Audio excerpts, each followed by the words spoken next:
Hey there guys, it's Steven here again, and today I'm gonna do my pickups video, which are the latest games that I've either gotten, bought, or received as gifts.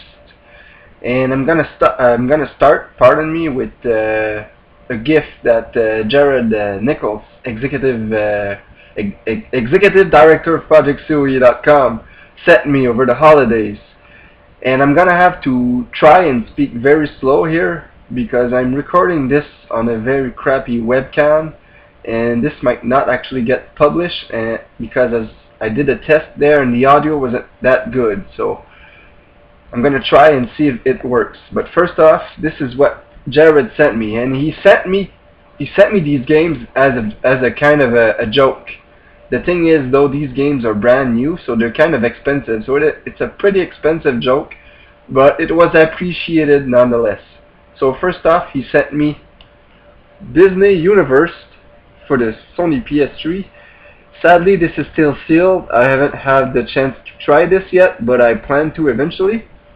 And he also sent me Connect Disneyland, which is a title that I was actually gonna purchase at one point, because I've never been to Disneyland, and I've heard from reviews that it's a pretty good substitute for that. It's not, of course, it won't replace the thrill of going there, but it's apparently pretty well made, and yeah, that's why I was pretty glad to got this. I actually tried it for about an hour with my sister, and sadly my apartment is a bit too small for co-op Connect games, so the experience was kind of a mixed bag, but I will try this again eventually. So thank you very much for these.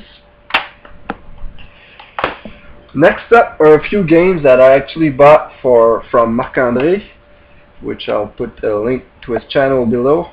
And I think I paid 20 bucks for all of these. And sadly, I haven't tried any of them yet, but I plan to eventually. First game is Crisis Core Final Fantasy VII. Next up is Dissidia Final Fantasy. This one is still sealed. I might keep it sealed because right now I don't think I have much interest in that title. Next we have Parasite Eve and Parasite Eve 2, which is pretty cool because I always wanted to try these titles out. And next up is Metal Gear Solid, which I've never actually played on the original PlayStation. I only played the GameCube remake, which is Twin Snakes, so I'm glad I got this one. I want to try it out eventually. Okay, I picked up a few PSP titles recently, and I haven't tried most of them yet, so I'm just going to go through them quickly. First up, we have Final Fantasy IV, the complete collection. Then I have Final Fantasy II. And Final Fantasy. Next, I have Daxter. This one I actually played for about, I'd say, 30 to 45 minutes. It's a bit hard to play now with without a second joystick, as you have to control the camera with the R and left triggers, and I always get confused. But so far it seems like a pretty nice game. The graphics are pretty decent. It's a collectathon though, which I might not go back to, because I'm not a big fan of platform games that are basically fetch quests entirely without much platforming or action in it. So, but like I said, I only played for an hour.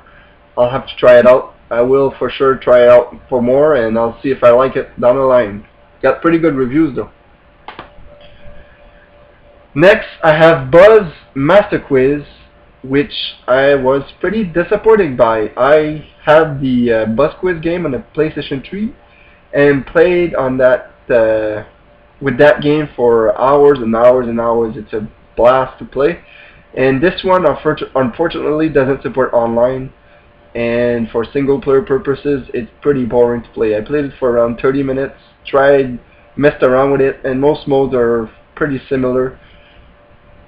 Right, it's pretty dull, to be honest. It's nothing compared to the console version. So yeah, skip on this one if you're curious about it. Next, I have Secret Agent Clank, which I haven't tried yet. Same with Killzone Liberation, and the reason I bought all these games is they were only $9 at Walmart, and I just want to give the PSP a second chance and give it a better chance. This is SOCOM US Navy SEALs Fireteam Bravo. Wasn't really interested in this one, but it came with this next game. For 15 bucks you could get both of these, which is Siphon Filter Logan Shadow, which Jarrod always seems to talk about. Apparently it's super good, so I'm gonna have to try this out eventually. Next up I have, I think it's the prequel, Siphon Filter Dark Mirror.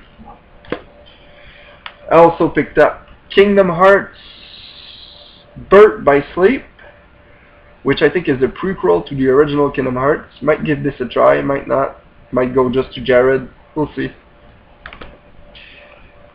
Next I have Fat Princess Fistful of Cake. I thought this was a platformer, but apparently it's a strategy RPG or a real-time strategy game, not sure, so I'll have to give this a chance to see how it goes. Next I have Valkyrie Profile Linet. I used to own this game. I lent it to a friend and he lost it, so I bought it for pretty cheap, got it sealed, so pretty glad to have this one.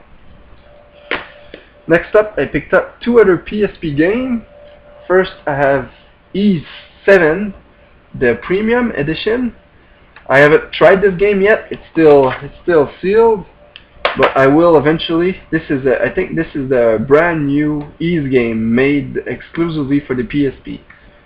Might be this one, might be the other one, which is Oath of Valhalla, I think, or something like that. Another game which I have coming right up, I didn't receive soon. And next I also have Ys 1 and 2 Chronicles, the premium edition, and this is actually an out-of-print game, so it goes for a pretty penny online, but I'm glad I have it. I'm gonna try it eventually. The only thing that's turning me off about this game, I'm not sure about the second one, but I think it's also the same principle, is that you don't really attack in this game. You just run into your enemies. Seems a bit lame, but I'll have to give it a chance and see by myself. So that's about it. Oh, I also have a few Vita games there that you might have seen if you checked out Project COE. First one is Hot Shots Golf World Invitational. I have trouble with these long English words. Next up is Wipeout 2048. This is Mod Nation Racers Road Trip, and Uncharted Golden Abyss. Obviously I haven't tried these games yet. I should receive my Vita by Friday, so you can look forward to a few reviews on these. Next I have two games here which I have already reviewed, so you can check them out. I have Mega Man Battle Fighter, I don't even remember the title of these. I think it's Rockman Battle and Fighter, so go check out my review on this. And the other one is Giana Sisters DS. Also have a review on this, so go check it out if you haven't already. Try to speed things up a bit. Next up, this is an excellent title, a really good surprise. I actually got this for Christmas from my girlfriend. It was really nice to pick up a copy of this game in really superb condition. She also bought me a Saturn for Christmas, and I've played this game for around 23 hours. It's an awesome dungeon crawler. I will review this game eventually, so I'm not going to say too much about it, but unfortunately I've run into a few problems with my Saturn. After the 15-hour mark, it started to freeze occasionally, and after the 20-hour mark, it started to freeze like every 5 or 10 minutes and became almost unplayable. So I will try to either get a new Saturn or try to fix this problem somehow and eventually complete this game. I'm almost done. I have about 5 or 10 hours left, and so far I'm really enjoying this game, so I'm gonna review this eventually when I'm able to finally complete it. So there we go, Shining the Holy Ark. Really recommend it. I got a few more gifts from my girlfriend. She was nice enough to put these two titles in my stockings, which is Lord of the Ring, The Fellowship, and Midway Arcade Treasures for the Xbox.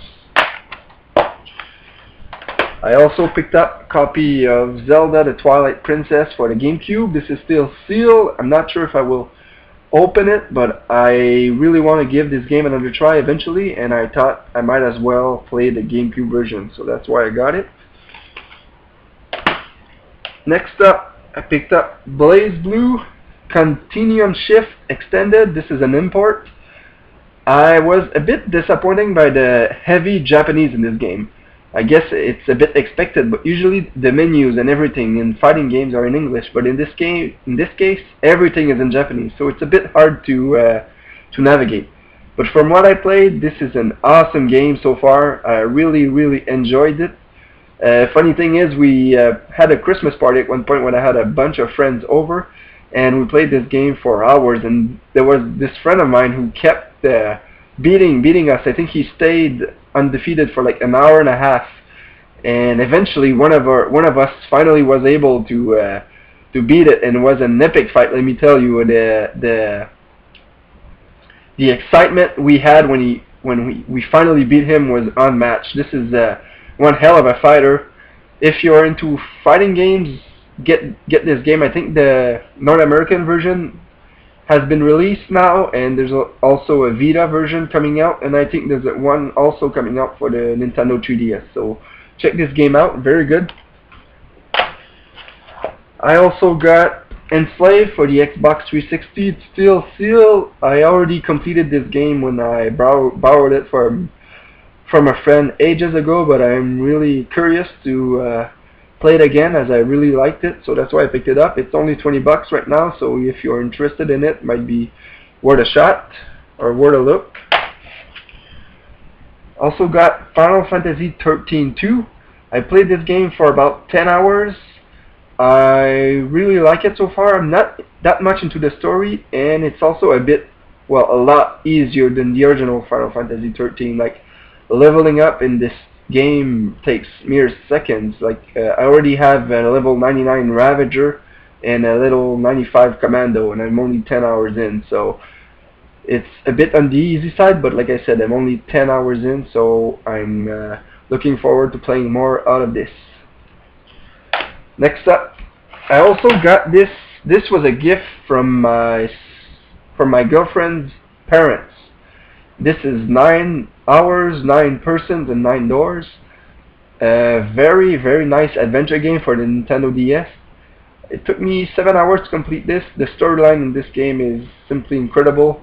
It warrants multiple playthroughs. Sadly for me, I'm kind of a bit discouraged by the puzzles in this game. I had a lot of trouble. Even the first puzzle, the very first puzzle in this game, I still don't understand the solution. I ended up just solving it by using every possible combination until it finally solved itself. But still, it's a very nice. The storyline is very nice. It's a slow game. It's not fast paced at all. Like, I think at one point I spent 1 whole hour just reading text and pressing A without actually playing. So, but if you enjoy adventure games, definitely give this game a shot. Okay, next up I have my 3DS games, and I'm gonna have to speed things up. I just bought this today. My heart is still pumping right now. I played this for about an hour, and man, it's so good, this game. And the fact that you're playing on a portable with a small screen in an isolated area, you know, on your couch, on your bed, on the bus, or on the bus, I guess it would be a bit, the ambience wouldn't be that good, but man, it makes it even more scary. And it's a perfect portable title too, because the chapters, they only last from 15-20 minutes, and there's multiple checkpoints. So you can play this game for 5 minutes, or you can play it for hours. So I'm gonna review this game. I won't say too much, but right now I'm really impressed by this title. So if you have a 3DS, definitely look into this one. Okay, and this is Pilot Wings Resort. I played this for about an hour. It's more of a tech demo, honestly, if you ask me. It's nothing impressive. Kind of disappointing by this. Next, Mario Kart 7. Solid game, solid online features. Sadly, I've only been able to play around 4 hours of this title, but I will definitely be looking back into this one. It's an amazing racer, and kind of disappointing that there's only, I think, 2 or 3 tracks from the Super NES game in this one, and only one from the Game Boy Advance games, because these games feature my favorite tracks from the series. But the rest of this game is really solid. 3D effects are surprisingly very good in this one. Really, if you love Mario Kart or are looking for a good racer or want to play your system online, check this one out for sure. Next up, I have Nano Assault. Very disappointed by this one because it's a twin stick shooter and the 3DS only has one joystick, so it doesn't work. I don't think it will support the Control Pad Pro in the future either, so it's not really, at this state, it's not really playable. Next, I have Dead or Alive Dimensions, a really solid fighter. If you like Dead or Alive, if you're into Tekken or Virtua Fighter, these types of fighters, pick this one up. It has solid online play too. Really recommend it. Almost done here. I have Pro Evolution Soccer 2011 for the 3DS. I actually played quite a lot of this game. It's pretty good. I like soccer games for some reason, even though I'm not a big fan of the sport. I only watch it like when there's the World Cup or the Euro. But I like to play the FIFA games, and this one I had to try. Sadly, there's no online though, so there's not that much replay value in here, but it's still a solid title if you like your football games. And Steel Diver here I find is a kind of another tech demo. It's a solid title, but it doesn't have much to offer in terms of gameplay. It's a title that is really simple to play and can get pretty boring pretty quick, as it's the same type of missions over and over again. So only get this if you're really curious about submarine games and if it's a bargain. So there you go, guys. These are my pickups for now. I hope you enjoyed this, and hopefully YouTube will let me upload this, because I think I passed the 15 minutes mark. But anyway, I hope you enjoyed this video, guys, and I'll see you in the next one.